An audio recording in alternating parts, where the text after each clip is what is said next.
Evet arkadaşlar. Kedilerimiz yemeklerini yiyorlar. Afiyet olsun. Yiyin bakalım, yiyin. Sen gelsene, sen de gelsene, yesene. Gel gel gel.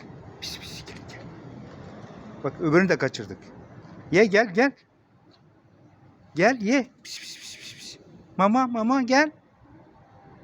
Nereye kaçıyorsun ha? Biri gitti biri geldi. Tamam ye bakayım. Gel sen de gel gel.